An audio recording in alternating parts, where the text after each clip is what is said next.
Good evening and welcome to this evening's podcast.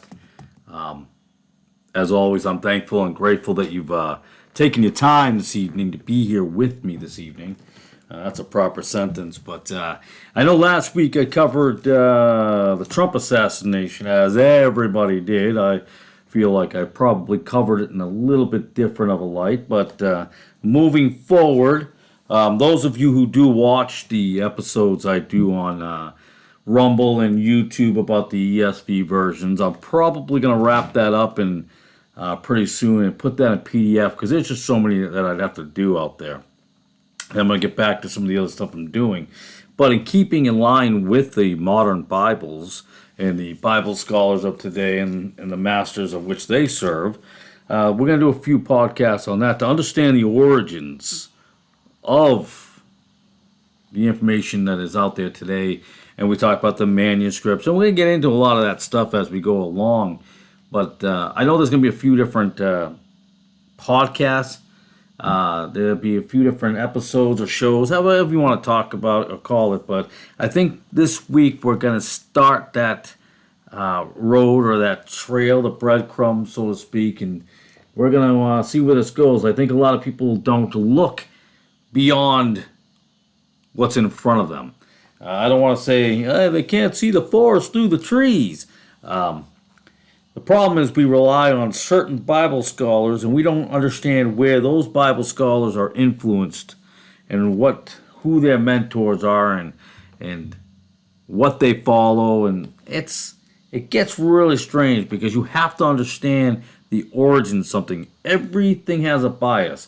You know, what I always hear is the King James people have a bias. Or not just the people today, but the translators had a bias. Well, you know, we're going to look at how there is absolutely, definitely, without a shadow of a doubt, a bias in the other direction for the modern Bibles. So that's what we're going to talk about this evening. So when it comes to names like Constantine Tischendorf and Westcott, Hort, and Eberhard Nessels, we all know now they're basically their household names in the Bible scholars circle. They are considered by the elitist to be the creme de la creme. I would have to say the masters of the modern Bible scholar servants. They're elitist. When it comes to biblical scholarship and textual criticism, particularly concerning the New Testament. I mean, at this point, I think we should kind of just do a recap, or a brief recap anyways, of these guys. Starting with Tischendorf. He is obviously known for discovering the Codex Sinaiticus, one of the oldest manuscripts of the New Testament in 1843 at a Catholic monastery. Other than the Vaticanus, which also belongs to the Roman Catholic Church. And this discovery will be a significant impact in modern textual criticism. But some of his stories of the discovery of that text, or that, well, now called the Sinai, but the manuscript, that's the word I was looking for, they're shady. The stories are shady. It has a shady history. But somehow history has now stuck to one story, leaving out all the others and their problems or issues. And that kind of wraps up Tischendorf. We're going to talk about Tischendorf more down the road, but for now, that's just a very brief recap of him. Who did I say next? Westcott and Hort. Let's talk about Westcott and Hort. Oh, they're an interesting couple of fellers. They, as most who care to know about the history of the modern Bible, or the modern Bibles, decided to create a new Greek, a New Testament in the 1880s that relied on earlier manuscripts, i.e., the Vaticanus, hoping to challenge, destroy, and dare I say, replace the Textus Receptus and influence modern translations. That was their goal. And succeed they did. I won't really push forward yet to the ecumenical council situation there. So now we come to Eberhard Nessel. He, of course, put out in 1898 his Greek New Testament, which relied solely on Westcott, Hort, and Tischendorf's works and discoveries. It is now considered and became really a standard, if not the standard, for modern scholarly work and translations, incorporating the findings from the earlier research and Catholic manuscripts. I want to go back to the monastery for a second. Let's talk about, because we were just talking about, just briefly about that. Let's talk about the St. Catherine's Monastery at the base of the Mount Sinai in Egypt. Egypt. The Bible loves Egypt. Nothing bad happened in Egypt in the Bible. Quick question. Where is Alexandria? I'm just saying. This Catholic monastery has been a pilgrimage. Understand that word pilgrimage is the reason why they use those type of words. It has been a pilgrimage site. Remember this monastery that just out in the middle of nowhere just happened to have certain things. This Catholic monastery has been a pilgrimage site for Christian scholarships for centuries. For centuries. Well, isn't that a little interesting? Then why would 48 leaves be in a trash can starting a fire for heat? Give me a break. This Catholic monastery, this beautiful Catholic monastery, has always been historically tied to the Roman Catholic Church. And wait a second. A site for scholarship for centuries? How many? In fact, they house some of the oldest manuscripts, texts, and artifacts. Interesting. It is even part of the UNESCO, which is part of the UN, which is the successor of the League of Nations. Remember, I've talked about them. I've talked about them in the past and how dangerous and corrupt they are. Anyways, let's finish with the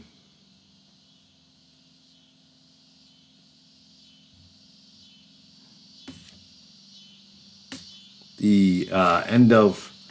Now I had a note here, and now I can't figure out what I did with that note. That's okay. I'm going to continue where I was. You know what? We'll finish with the monastery's ecumenical relevance and importance. This Catholic site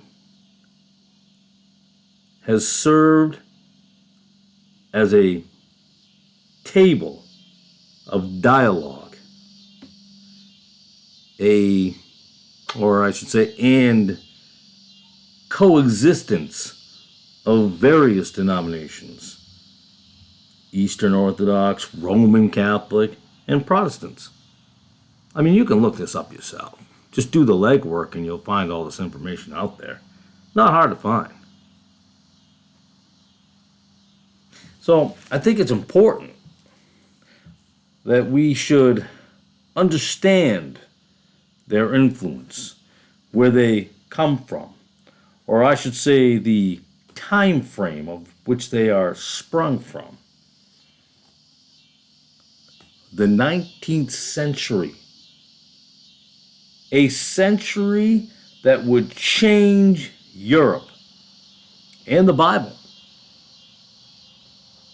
A lot of influence on the Bible. In fact, there'll be another podcast on a lot of that as well. The 19th century brought us socialism, German rationalism, German theology, which from 1830 to 1870 shaped so much, for a lack of a better word or phrase, so much. German rationalism and religious socialism were combined by German theology, which in turn shaped religious thought and social theory during this time frame. The 19th century, the 1800s, was a huge, huge time. And that's why I'm doing another podcast, because I didn't feel I could fit everything in one podcast. I like to keep these podcasts to close to a 30-minute radius. There is so much to unpack, so many breadcrumbs, paper trails, historical relevance to understand. And I talk about these things. We always look at the man or the translation or one certain part or one part we choose to look at instead of all of it in its entirety. We have to go beyond the surface. We have to go beyond what we see. We have to go beyond why just a few things we hear. We have to go beyond the reliance on men who have their own bias opinions or their bias outlook or their view, and that's what happened in the 1800s, changing what was for centuries to what they wanted it to be. The Bible was never written for what you want it to be. The Bible was written for what it is. German rationalism was built on the Enlightenment ideas in the previous century, emphasizing, and I had a note, again, where's my other note? There's a note somewhere, and I can't remember what I did with it. No, I'm not sure what I did with it. I wish I found where that was. Unfortunately, I don't have it. Like I said, though, well, where did I leave off? I think I was talking about German rationalism. German rationalism was really founded and built on the Enlightenment ideas in the previous century, emphasizing on reason and evidence of how they feel,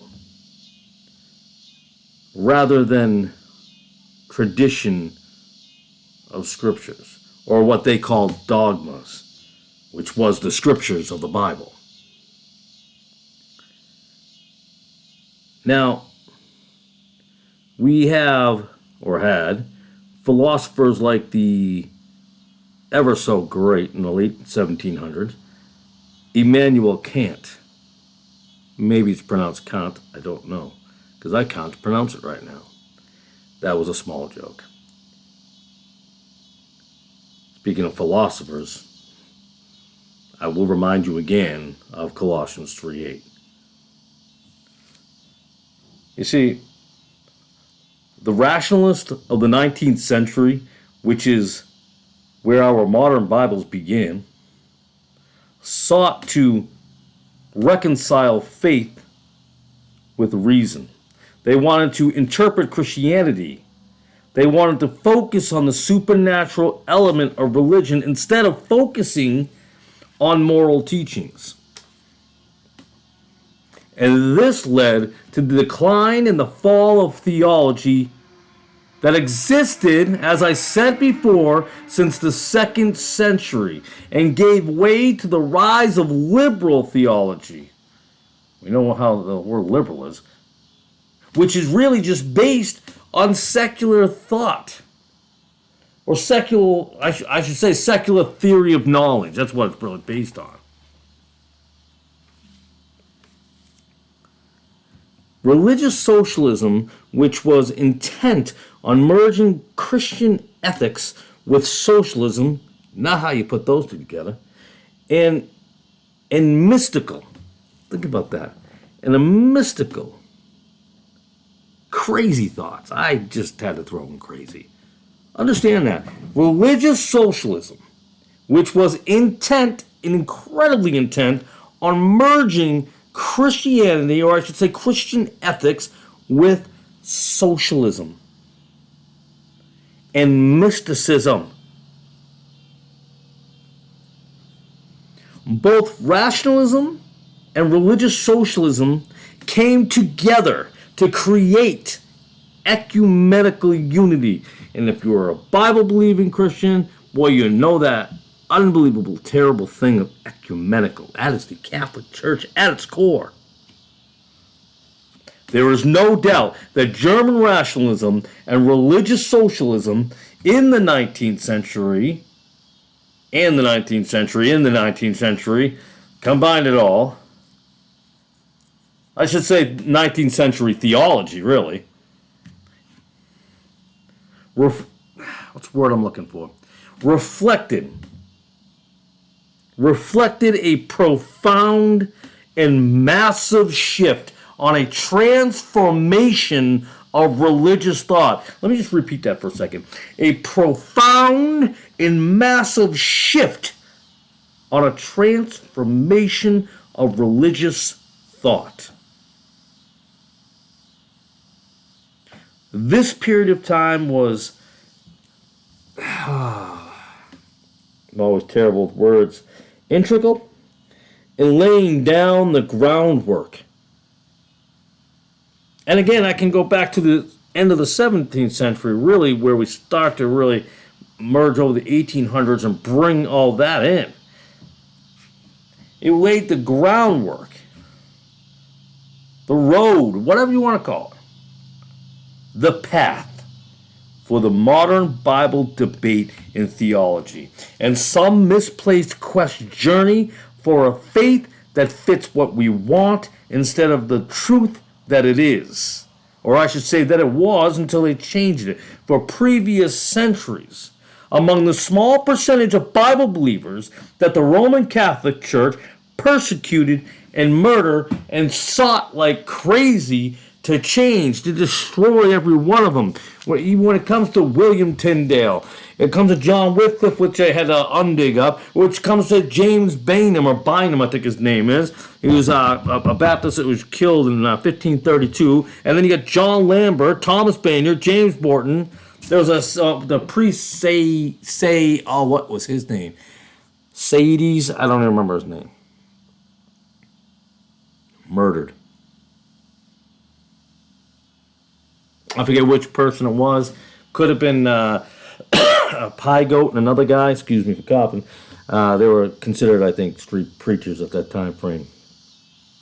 I could be wrong unless they were burned, but they had to use green wood. It wasn't burning right, so then they had to go get the Bibles, the Tyndale's Bibles, and they had to throw those into. They found all the Tyndales they could and threw them on the fire and burned them with them. I think they actually wanted a piece of that Bible, a page of that Bible, so they could hold on to it as they were burning. You know, I just don't understand. Someone said, maybe you don't.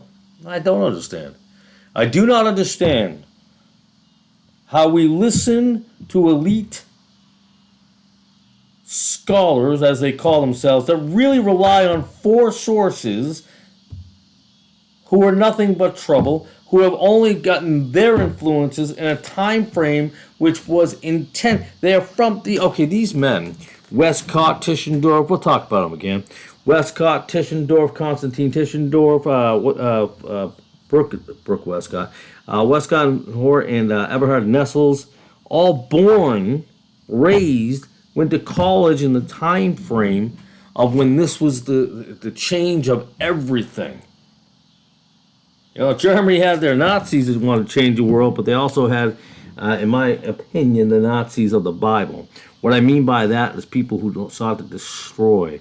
I'll talk to you in another episode about a guy who was supposedly a Protestant, but then went on to be a Catholic professor and was a known anti-Semite. That's the guy we're going to listen to from the Lutheran Church. He's a Lutheran and a Catholic. Oh my goodness, they're not that far apart.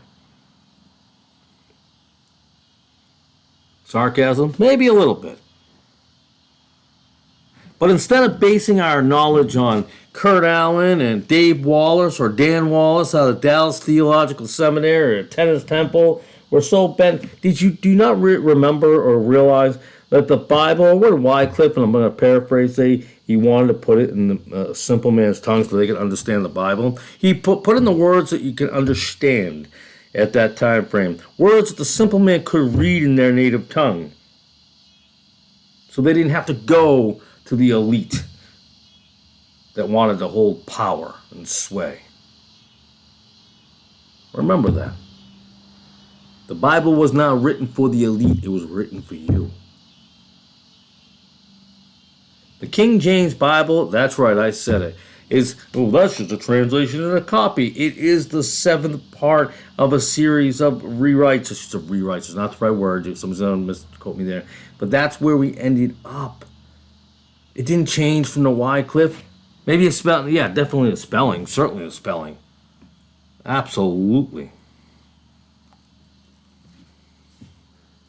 Spelling was all, Wycliffe just had better spelling. Even from the Tyndale to the Geneva, the spelling's different. The word feast in the Tyndale Bible is F-E-A-S-T-E.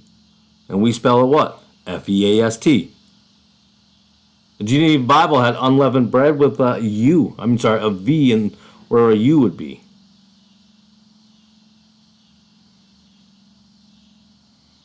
What about high priestess? High priestess. High priest. Tyndale's H-Y-E. Geneva's H-I-E. It's not the spelling that I always say that concerns me. It's the context and things you take out of the modern Bibles.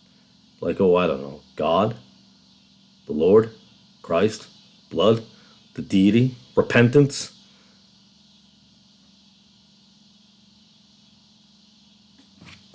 I appreciate you tuning in this evening as always. I'm always grateful that you take your time. It is Friday evening, and I do hope to get another podcast out by the end of the weekend on this. Thank you so much for taking your time. There's so much to unpack that nobody wants to unpack. We want to just do things or listen to things that fit inside our box, inside our bubble, so we don't have to go outside of it. God bless. Have a beautiful evening. Good night.